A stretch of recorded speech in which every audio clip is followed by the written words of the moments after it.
Students ഇന്ന് നമ്മൾ പഠിക്കാൻ പോകുന്നത് കലാപകാരികളും ബ്രിട്ടീഷ് രാജും എന്ന ചാപ്റ്ററിലെ 1857 കലാപത്തെക്കുറിച്ചാണ്. ബ്രിട്ടീഷുകാർക്കെതിരെയുള്ള ഇന്ത്യക്കാരുടെ ആദ്യത്തെ പ്രധാന കലാപം എന്നിത് അറിയപ്പെടുന്നു. ബ്രിട്ടീഷ് സൈന്യത്തിലെ ഇന്ത്യൻ പടയാളികൾ കലാപത്തിന് തുടക്കം കുറിച്ചു. 1857 മെയ് 10 മീററ്റിലാണ് ലഹള പൊട്ടിപ്പുറപ്പെട്ടത്. ഇതിന് പ്രധാന നേതാക്കളും അവർ നയിച്ച കലാപ കേന്ദ്രങ്ങളുമാണ്. അടുത്തത് ബഹദൂർ ഷാ രണ്ടാമൻ ഡൽഹിയിൽ, നാനാ സാഹിബ് കാൻപൂരിൽ, റാണി ലക്ഷ്മിഭായ് ഝാൻസിയിൽ, കൻവർ സിംഗ് ബീഹാറിലുള്ള ആറയിൽ, നവാബ് ബിർജുസ് ഖാദർ ബീഗം ഹസ്രത്ത് മഹൽ അവധിൽ, ഷാമൽ യുപിയിലെ ബറൌട്ടിൽ, ഗോത്ര നേതാവായ ഗോനു സിംഗ്ഭം ഛോട്ടാ നാഗ്പൂരിലെ സിംഗ്ഭമിൽ, മൗലവി അഹമ്മദുള്ള ഷാ ഹൈദരാബാദിലും കലാപം നയിച്ചു. സാധാരണ സ്ത്രീകളും പുരുഷന്മാരും മത നേതാക്കന്മാരുമെല്ലാം ഈ കലാപത്തിൽ സജീവമായി പങ്കെടുത്തു എന്നതാണ് ഇതിന്റെ പ്രത്യേകത. ഇനി ഈ കലാപം തുടങ്ങാൻ കുറച്ച് കിംവദന്തികളും പ്രവചനങ്ങളും ഉണ്ടായിരുന്നു. ഇന്ത്യൻ സൈന്യത്തിൽ പുതുതായി കൊണ്ടുവന്ന റൈഫിളിലെ തിരകൾ പശുവിന്റെയും പന്നിയുടെയും കൊഴുപ്പ് പുരട്ടിയതാണെന്നുള്ള വാർത്ത സൈനികർക്കിടയിൽ പ്രചരിച്ചു. പശുവിന്റെയും പന്നിയുടെയും കൊഴുപ്പ് പുരട്ടിയ ആവരണം കടിച്ചു പൊട്ടിച്ച് തിരകൾ ഉപയോഗിക്കുമ്പോൾ ജാതിയും മതവും അപകടത്തിലാകുമെന്ന് അവർ കരുതി. ബ്രിട്ടീഷുകാർ പശുവിന്റെയും പന്നിയുടെയും എല്ലുപൊടി കമ്പോളത്തിൽ വിൽക്കുന്ന ധാന്യപ്പൊടികളിൽ കലർത്തിയിട്ടുണ്ടെന്ന മറ്റൊരു വാർത്തയും ജനങ്ങൾക്കിടയിൽ പ്രചരിച്ചിരുന്നു. ബ്രിട്ടീഷുകാർ ഇന്ത്യക്കാരെ ക്രിസ്തുമതത്തിലേക്ക് മതപരിവർത്തനം ചെയ്യാൻ ബോധപൂർവം ശ്രമിക്കുകയാണെന്ന വാർത്ത പരന്നു. വില്യം ബെന്റിക് ഇന്ത്യയിൽ നടപ്പിലാക്കിയ വിവിധ സാമൂഹ്യ പരിഷ്കാരങ്ങളെ ജനങ്ങൾ സംശയത്തോടെയും ഭീതിയോടെയും വീക്ഷിച്ചു. അതിൽ പ്രധാനപ്പെട്ടത് സതി നിർത്തൽ ചെയ്തു, വിധവാ പുനർവിവാഹം നടപ്പിലാക്കി, പാശ്ചാത്യ വിദ്യാഭ്യാസം അവതരിപ്പിച്ചു. ഇനി അടുത്തത് കലാപത്തിന്റെ ചിത്രീകരണമാണ്. 1857 കലാപവുമായി ബന്ധപ്പെട്ട് നിരവധി ചിത്രങ്ങൾ, പോസ്റ്ററുകൾ, കാർട്ടൂണുകൾ എന്നിവ നിർമ്മിക്കപ്പെട്ടു. ഈ സൃഷ്ടികൾ അവ രചിച്ച വ്യക്തികളുടെയും ജനങ്ങളുടെയും വീക്ഷണങ്ങൾ വ്യക്തമാക്കുന്നു. അതിൽ ഒന്നാമത്തത് relief of Lucknow. 1859 Thomas Jones Barker വരച്ച ചിത്രമാണിത്. കലാപകാരികളെ അടിച്ചമർത്തുകയും ഇംഗ്ലീഷുകാരെ രക്ഷിക്കുകയും ചെയ്ത ബ്രിട്ടീഷ് വീരയോദ്ധാക്കളുടെ ഓർമ്മയ്ക്കായി വരയ്ക്കപ്പെട്ടു. രണ്ടാമത്തത് in Memoriam. Joseph Noel Patton വരച്ച ചിത്രമാണിത്. കലാപകാലത്തെ ബ്രിട്ടീഷ് വനിതകളുടെയും കുട്ടികളുടെയും നിസ്സഹായാവസ്ഥ ഈ ചിത്രം ആവിഷ്കരിക്കുന്നു. മൂന്നാമത്തത് മിസ് വീലറിന്റെ ചിത്രമാണ്. കാൺപൂരിലെ കലാപകാരികളെ വധിച്ചുകൊണ്ട് തന്റെ മാനം കാക്കുന്ന മിസ് വീലറിന്റെ ചിത്രമായിരുന്നു ഇത്. നാലാമത്തത് നീതി. ബ്രിട്ടീഷുകാരുടെ അഭിമാനത്തിനും അധികാരത്തിനും നേരെയുള്ള വെല്ലുവിളികളെ നിഷ്കരണം നേരിടുന്ന നീതി ദേവതയെ ചിത്രീകരിക്കുന്നു. ഇതോടൊപ്പം തന്നെ അടിച്ചമർത്തലുകളെയും പ്രതികാരത്തെയും പിന്തുണയ്ക്കുന്ന ധാരാളം ചിത്രങ്ങളും കാർട്ടൂണുകളും അക്കാലത്തെ ബ്രിട്ടീഷ് പത്രങ്ങളിൽ കാണാൻ കഴിയും. കലാപകാരികളെ മൃഗീയമായി കഴിവിലേറ്റി വധിക്കുന്ന ചിത്രങ്ങളും പത്രങ്ങളിൽ പ്രസിദ്ധീകരിക്കുകയുണ്ടായി. അതിലൊരു കാർട്ടൂണാണ് കാനിങ്ങിന്റെ കാരുണ്യം. പഞ്ച് എന്ന ബ്രിട്ടീഷ് ആനുകാലികത്തിൽ പ്രസിദ്ധീകരിച്ച കാർട്ടൂണാണിത്. ഈ ചിത്രത്തിൽ ആക്രമണകാരികളായ ഇന്ത്യക്കാരുടെ നേർക്ക് കാനിങ് പ്രഭു കാണിച്ച മൃദു സമീപനം പരിഹസിക്കപ്പെടുന്നു. ഇനി ബ്രിട്ടീഷുകാരെ പോലെ തന്നെ ദേശീയ ചിത്രീകരണങ്ങൾ നമ്മുടെ ഇന്ത്യയിൽ നടക്കുകയുണ്ടായി. അതിൽ ബ്രിട്ടീഷ് ഭരണത്തിനെതിരെ സധൈര്യം പോരാടിയ വീരയോദ്ധാക്കളെ പ്രകീർത്തിക്കുന്ന ഇന്ത്യൻ രചനകളും ധാരാളം ഉണ്ടായിട്ടുണ്ട്. സുഭദ്രകുമാരി ചൗഹാന്റെ റാണി ലക്ഷ്മിഭായിയെ കുറിച്ച് എഴുതിയ വരികൾ അവയ്ക്ക് ഉദാഹരണമാണ്. ഇതോടെയാണ് 1857 കലാപത്തിന്റെ പ്രധാനപ്പെട്ട സംഭവങ്ങളെല്ലാം കഴിഞ്ഞിരിക്കുന്നു. ഇനി അടുത്തത് മഹാത്മാഗാന്ധിയും ദേശീയ പ്രസ്ഥാനം എന്ന ചാപ്റ്ററിൽ മഹാത്മാഗാന്ധിയെ കുറിച്ചാണ് നമ്മൾ പഠിക്കുന്നത്. 1869 ഒക്ടോബർ 2 ഗുജറാത്തിലെ പോർബന്തറിൽ ജനിച്ചു. പ്രാഥമിക വിദ്യാഭ്യാസത്തിന് ശേഷം നിയമപഠനത്തിനായി ഇംഗ്ലണ്ടിലേക്ക് പോയി. 1893 ഗുജറാത്തിലെ ഒരു ബിസിനസ് സ്ഥാപനത്തിന്റെ വക്കീലായി ദക്ഷിണാഫ്രിക്കയിലെത്തി. സത്യാഗ്രഹം എന്ന ആശയം ഗാന്ധിജി രൂപപ്പെടുത്തിയത് ദക്ഷിണാഫ്രിക്കയിൽ വെച്ചാണ്. ദക്ഷിണാഫ്രിക്കയിലെ വർണ്ണവെറിയൻ ഭരണകൂടത്തിനെതിരെ അദ്ദേഹം പോരാടി. 1915 ഗാന്ധിജി ഇന്ത്യയിലേക്ക് തിരികെ മടങ്ങി വന്നത്. 1916 അഹമ്മദാബാദിൽ അദ്ദേഹം സബർമതി ആശ്രമം സ്ഥാപിച്ചു. ബനാറസ് ഹിന്ദു സർവകലാശാലയുടെ ഉദ്ഘാടന വേളയിൽ നടത്തിയ പ്രസംഗം ഗാന്ധിജിയെ പ്രസിദ്ധനാക്കി. ഗാന്ധിജിയുടെ ആദ്യകാല സമരങ്ങൾ. ഇന്ത്യൻ നാഷണൽ കോൺഗ്രസിൽ അംഗമാവുന്നതിന് മുമ്പ് ഗാന്ധിജി ഇന്ത്യയിൽ 3 പ്രാദേശിക സമരങ്ങൾക്ക് നേതൃത്വം നൽകിയിരുന്നു. അവ 3 വിജയിക്കുകയാണുണ്ടായത്. ആദ്യത്തേത് ചമ്പാരൻ സത്യാഗ്രഹം 1917, അഹമ്മദാബാദ് മിൽ സമരം 1918, ഗേഡ സത്യാഗ്രഹം 1918 എന്നിവയാണ് ഗാന്ധിജിയുടെ ആദ്യകാല സമരങ്ങൾ. ഒന്നാമത്തെ സമരം ബീഹാറിലായിരുന്നു. ചമ്പാരൻ സത്യാഗ്രഹം എന്നത് അറിയപ്പെടുന്നു. ഗാന്ധിജി ഇന്ത്യയിൽ നടത്തിയ ആദ്യത്തെ സത്യാഗ്രഹമാണ് ഇത്. 1917 നടന്നു. ചമ്പാരനിൽ നീലം കർഷകരെ യൂറോപ്യൻ തോട്ടം ഉടമകളെ ചൂഷണം ചെയ്യുകയും പീഡിപ്പിക്കുകയും ചെയ്തിരുന്നു. നീലം കർഷകരുടെ ദുരിതങ്ങൾക്കെതിരെ ഗാന്ധിജി സത്യാഗ്രഹം നടത്തി. ഒടുവിൽ ഗവൺമെന്റ് ഒരു അന്വേഷണ കമ്മീഷനെ നിയമിച്ചു. കർഷകരുടെ ആവശ്യങ്ങൾ ഭൂരിഭാഗവും അംഗീകരിക്കപ്പെട്ടു. ഇന്ത്യയിലെ ഗാന്ധിജിയുടെ ആദ്യത്തെ സത്യാഗ്രഹം അങ്ങനെ വിജയം കണ്ടു. രണ്ടാമത്തത് ഗുജറാത്തിലെ അഹമ്മദാബാദിൽ നടന്ന മിൽ സമരമായിരുന്നു. 1918 ഇത് നടന്നത്. അഹമ്മദാബാദിലെ തുണിമിൽ ഉടമകളും തൊഴിലാളികളും തമ്മിലുള്ള വേതന സംബന്ധമായ തർക്കത്തിൽ ഗാന്ധിജി ഇടപെട്ടു. തൊഴിലാളികളുടെ കൂലി വർധനവ് ആവശ്യപ്പെട്ടുകൊണ്ട് ഗാന്ധിജി മരണം വരെയുള്ള നിരാഹാര സമരം ആരംഭിച്ചു. ഒടുവിൽ മില്ലുടമകൾ ഒത്തുതീർപ്പിന് തയ്യാറായി. തൊഴിലാളികളുടെ കൂലി 35% വർദ്ധിപ്പിക്കാൻ മില്ലുടമകൾ തയ്യാറായി. അടുത്ത സത്യാഗ്രഹം ഗുജറാത്തിൽ തന്നെ ഗേഡയിലായിരുന്നു. വിളനാശം മൂലം ദുരിതത്തിലായ ഗേഡയിലെ കർഷകർ നികുതി ഇളവ് അനുവദിക്കണമെന്ന് ആവശ്യപ്പെട്ടുകൊണ്ട് സമരം നടത്തി. ഗാന്ധിജി ഈ പ്രശ്നത്തിൽ ഇടപെട്ടു. ഭൂനികുതിയിലെ ഇളവ് അനുവദിക്കുന്നതുവരെ നികുതി നിഷേധിക്കാൻ കർഷകരോട് ഗാന്ധിജി ആവശ്യപ്പെട്ടു. ഒടുവിൽ ഗവൺമെന്റ് കർഷകരുടെ ആവശ്യം അംഗീകരിച്ചു. ഗാന്ധിജി സത്യാഗ്രഹത്തിൽ നിന്നും പിൻവാങ്ങി. ഇതോടെയാണ് ഗാന്ധിജിയുടെ 3 സമരങ്ങൾ. അതിനുശേഷം ഗാന്ധിജി ഇന്ത്യൻ നാഷണൽ കോൺഗ്രസിൽ അംഗമായതിനു ശേഷം 3 ബഹുജന സമരങ്ങൾ നേതൃത്വം നൽകിയിട്ടുണ്ട്. അതിലൊന്ന് നിസ്സഹകരണ പ്രസ്ഥാനമാണ് 1920, സിവിൽ നിയമലംഘന പ്രസ്ഥാനം 1930, ക്വിറ്റ് ഇന്ത്യ സമരം 1942. നിസ്സഹകരണ പ്രസ്ഥാനം 1919-20 കാലഘട്ടത്തിലാണ് നടന്നത്. ബ്രിട്ടീഷ് ഭരണത്തിനെതിരെ ഗാന്ധിജി ഇന്ത്യയിൽ നടത്തിയ ആദ്യത്തെ ബഹുജന സമരമാണ് ഇത്.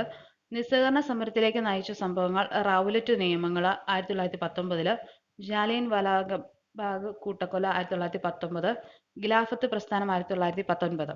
1920 നാഗ്പൂരിൽ കൂടിയ കോൺഗ്രസ് സമ്മേളനം ഗാന്ധിജിയുടെ നിസ്സഹകരണ പരിപാടി അംഗീകരിച്ചു. പഞ്ചാബ് പ്രശ്നം തീർക്കുക, സ്വരാജ് നേടുക എന്നിവയായിരുന്നു നിസ്സഹകരണ പ്രസ്ഥാനത്തിന്റെ ലക്ഷ്യങ്ങൾ. നിസ്സഹകരണ പ്രസ്ഥാനം അഹിംസയിൽ അധിഷ്ഠിതമായ ഒരു രാഷ്ട്രീയ പരിപാടിയായിരുന്നു. ഇതിൽ ക്രിയാത്മകവും നിഷേധാത്മകവുമായ പരിപാടികളുണ്ടായിരുന്നു.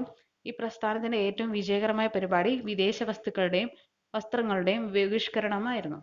1922 ചൗരി ചൗര സംഭവത്തെ തുടർന്ന് ഗാന്ധിജി നിസ്സഹകരണ സമരം പിൻവലിച്ചു.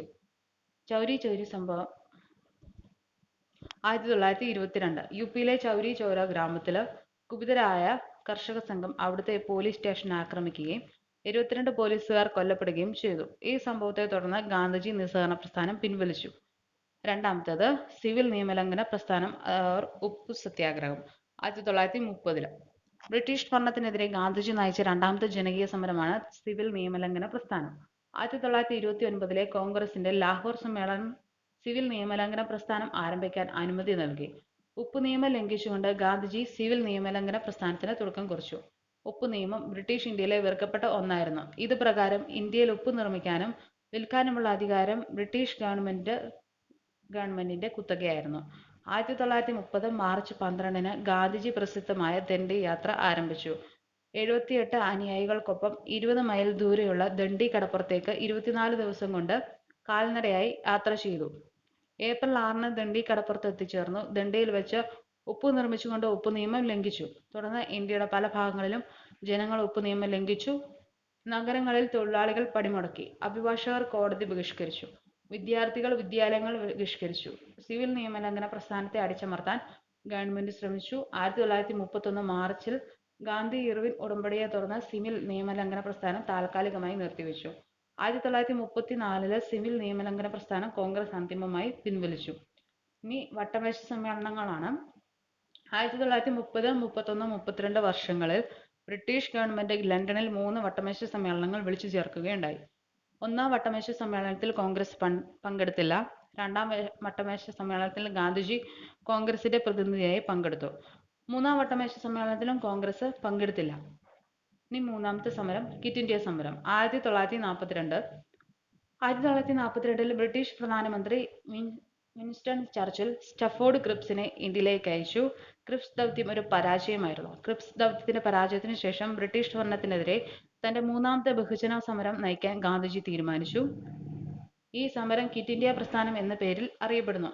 ബ്രിട്ടീഷുകാർ ഇന്ത്യ വിട്ടുപോകണമെന്ന് ഗാന്ധിജി ആവശ്യപ്പെട്ടു.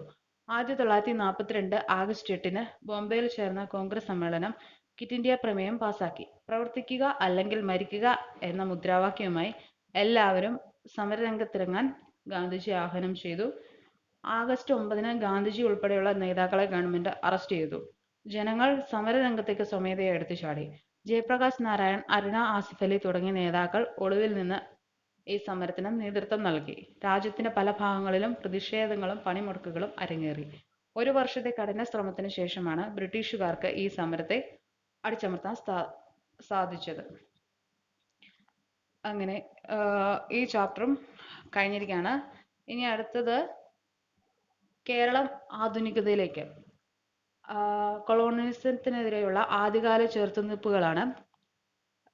കേരളത്തിൽ ബ്രിട്ടീഷ് ആധിപത്യത്തിനെതിരായ നടന്ന ആദ്യകാല സമരങ്ങൾക്ക് നേതൃത്വം നൽകിയത് പഴശ്ശിരാജ, കുറിച്യർ, മാപ്പിള കർഷകർ മലബാറിലുള്ളത്, വേലുത്തമ്പി ദളവ തിരുവിതാംകൂർ, പാലയ്യത്തച്ഛൻ കൊച്ചിയിൽ.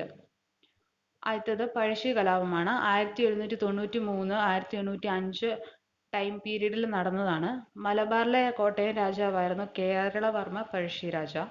ബ്രിട്ടീഷുകാരുടെ തെറ്റായ നികുതി നയത്തിനെതിരെ അദ്ദേഹത്തിന്റെ സമരം നടത്തി. ഒന്നാം ഘട്ടത്തിൽ 2 ഘട്ടമായിട്ടാണ് ഇത് നടക്കുന്നത്. അതിൽ ഒന്നാം ഘട്ടം 1793 മുതൽ 1797 വരെ ആയിരുന്നു. പഴശ്ശിരാജയാണ് ഇതിൽ വിജയിക്കുന്നത്. ബ്രിട്ടീഷുകാരുമായി സമാധാന ഉടമ്പടിയിൽ ഒപ്പുവെച്ചു. രണ്ടാം ഘട്ടം 1800 to 1805 വരെയായിരുന്നു. ഇതിൽ കുറിച്യരും കുറുമ്പരും അദ്ദേഹത്തെ സഹായിക്കുകയുണ്ടായി. Sub collector Thomas Harvey Baber British സൈന്യത്തെ നയിച്ചു. കോൽക്കാർ എന്ന തദ്ദേശീയ സൈന്യത്തെ പഴശ്ശിക്കെതിരെ ഉപയോഗപ്പെടുത്തി. 1805 നവംബർ 30 വയനാട്ടിലെ മാവിലത്തോട് എന്ന സ്ഥലത്ത് വെച്ച് നടന്ന യുദ്ധത്തിൽ പഴശ്ശിരാജ കൊല്ലപ്പെടുന്നു. രണ്ടാമത്തത് വേലുത്തമ്പിയും പാലയ്യത്തച്ഛനുമാണ്. 1805 ബ്രിട്ടീഷുകാരുമായി ഉണ്ടാക്കിയ ഉടമ്പടിയുടെ ഫലമായി തിരുവിതാംകൂറിന്റെ രാഷ്ട്രീയ സ്വാതന്ത്ര്യം നഷ്ടമായി. ബ്രിട്ടീഷ് റെസിഡന്റ് ആയിരുന്ന കേണൽ മെക്കാളെ തിരുവിതാംകൂറിന്റെ ആഭ്യന്തര കാര്യങ്ങളിൽ ഇടപെട്ടു. ഇത് വേലുത്തമ്പി എതിർത്തു. അദ്ദേഹം കൊച്ചിയിലെ പ്രധാനമന്ത്രിയായിരുന്ന പാലയ്യത്തച്ഛനുമായി ചേർന്ന് മെക്കാളയുടെ വസതി ആക്രമിച്ചു. കുണ്ടറ വിളംബരത്തിൽ 1809 ബ്രിട്ടീഷുകാർക്കെതിരെ അണിചേരാൻ വേലുത്തമ്പി ജനങ്ങളോട് ആഹ്വാനം ചെയ്തു. ബ്രിട്ടീഷുകാർ വേലുത്തമ്പിയെ പിടികിട്ടാപ്പുള്ളിയായി പ്രഖ്യാപിച്ചു. അദ്ദേഹം മണ്ണടിയിലെ ഒരു വീട്ടിൽ അഭയം തേടി. ബ്രിട്ടീഷുകാർ ആ വീട് വളഞ്ഞപ്പോൾ വേലുത്തമ്പി ആത്മഹത്യ ചെയ്തു. മൂന്നാമത്തേത് കുറിച്യ കലാപം 1812. പഴശ്ശി കലാപത്തിൽ ബ്രിട്ടീഷുകാർക്കെതിരെ പോരാടിയ വയനാട്ടിലെ ആദിവാസികളായിരുന്നു കുറിച്യരും കുറുമ്പരും. ബ്രിട്ടീഷുകാർ ഇവരോട് ശത്രുതയോടെ പെരുമാറി. അവരുടെ തുണ്ടുഭൂമികൾ ബ്രിട്ടീഷുകാർ പിടിച്ചെടുത്തു. 1812 രാമൻ നമ്പിയുടെ നേതൃത്വത്തിൽ കുറിച്യർ കലാപം ആരംഭിച്ചു. ഈ കലാപത്തെ ബ്രിട്ടീഷുകാർ അടിച്ചമർത്തി. മാപ്പിള കലാപങ്ങൾ 19-ാം നൂറ്റാണ്ടിൽ മലബാറിലെ മാപ്പിള കർഷകർ ബ്രിട്ടീഷുകാർക്കെതിരെ കലാപം നടത്തി. 50-ലധികം കലാപങ്ങൾ തെക്കേ മലബാറിലുണ്ടായി. ഈ കലാപത്തെക്കുറിച്ച് അന്വേഷിക്കാൻ ബ്രിട്ടീഷ് ഗവൺമെന്റ് വില്യം ലോഗനെ നിയമിച്ചു.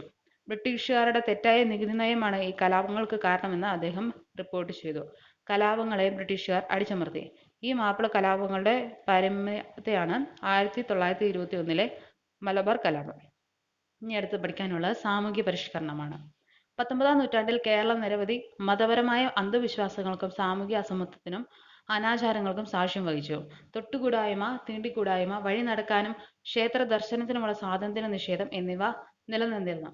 വൈകുണ്ഠ സ്വാമികൾ, ശ്രീനാരായണ ഗുരു, ചട്ടമ്പി സ്വാമികൾ, വക്കം അബ്ദുൾ ഖാദർ മൗലവി, വാഗ്ഭടാനന്ദൻ, വി ഡി ഭട്ടതിരിപ്പാട്, മാർ കുര്യാക്കോസ് ഏലിയാസ് ചാവറ തുടങ്ങിയവർ സാമൂഹ്യ തിന്മകൾക്കെതിരെ പ്രതികരിച്ചു. വൈകുണ്ഠ സ്വാമികൾ പ്രസ്ഥാനം സമത്വ സമാജമാണ്. കൃതികള് അഖിലത്തിരുട്ട്, അരുൾനൂൽ. ആദ്യമായി ദക്ഷിണേന്ത്യയിൽ കണ്ണാടി പ്രതിഷ്ഠ നടത്തി. അദ്ദേഹത്തിന്റെ വിശ്വാസ സമ്പ്രദായം അയ്യാവഴി എന്നറിയപ്പെട്ടു. ശ്രീനാരായണ ഗുരു ചെമ്പഴന്തിയിൽ ജനിച്ചു. പ്രസ്ഥാനം SNDP. കൃതികൾ ആത്മോപദേശ ശതകം, ദേവദശകം, ദർശനമാല, ശിവശതകം, നവമഞ്ജരി. അദ്ദേഹത്തിന്റെ പ്രസിദ്ധമായ വചനം ഒരു ജാതി, ഒരു മതം, ഒരു ദൈവം മനുഷ്യന്. അരുവിപ്പുറത്ത് പ്രതിഷ്ഠ നടത്തി. അടുത്തയാള് അയ്യങ്കാളി. വെങ്ങാനൂരിൽ ജനനം. പ്രസ്ഥാനം സാധുജന പരിപാലന യോഗം. കല്ലുമാല സമരം സംഘടിപ്പിച്ചു. അടുത്തയാള് വക്കം അബ്ദുൾ ഖാദർ മൗലവി. പ്രസ്ഥാനം തിരുവിതാംകൂർ മുസ്ലിം മഹാജനസഭ.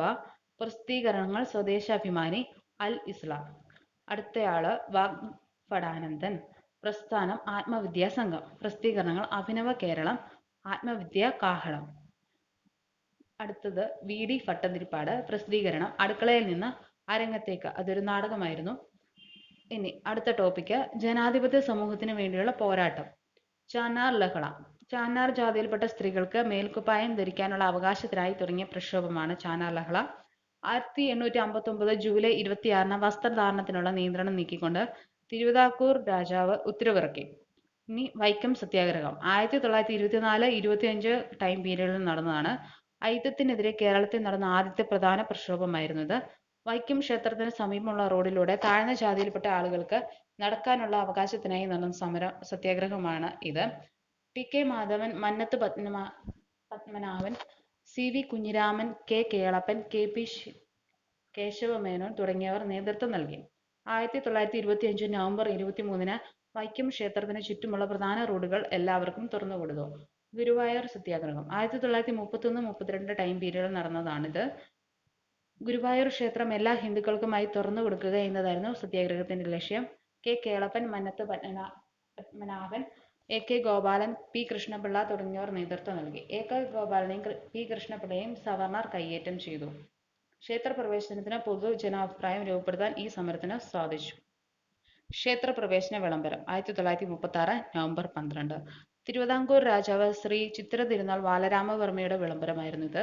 ജാതിഭേദമില്ലാതെ തിരുവിതാംകൂറിലെ എല്ലാ ക്ഷേത്രങ്ങളും എല്ലാ ഹിന്ദുക്കൾക്കുമായി തുറന്നുകൊടുത്തു. ആധുനിക കാലത്തെ മഹാത്ഭുതം എന്ന് ഗാന്ധിജി ഇതിനെ വിശേഷിപ്പിച്ചു. ഇനി അടുത്തത് പാലിയം സത്യാഗ്രഹം 1947-48 ടൈം പീരീഡിൽ നടന്നതാണിത്. അയിത്തത്തിനെതിരെ നടന്ന പ്രക്ഷോഭം കൊച്ചി രാജ്യത്തെ പ്രധാനമന്ത്രി പാലിയത്തച്ഛന്റെ വസതിക്ക് മുൻപിലൂടെയുള്ള നിരത്തിലൂടെ താഴ്ന്ന ജാതിക്കാർക്ക് സഞ്ചരിക്കാനുള്ള അവകാശത്തിനായി നടന്ന സത്യാഗ്രഹമാണ്. കൊച്ചി രാജപ്രജാമണ്ഡലം, കമ്മ്യൂണിസ്റ്റ് പാർട്ടി, SNDP യോഗം തുടങ്ങിയവ നേതൃത്വം നൽകി. 1948 പാലിയം റോഡിലൂടെ എല്ലാ ഹിന്ദുക്കൾക്കും നടക്കാനുള്ള സ്വാതന്ത്ര്യം ലഭിച്ചു.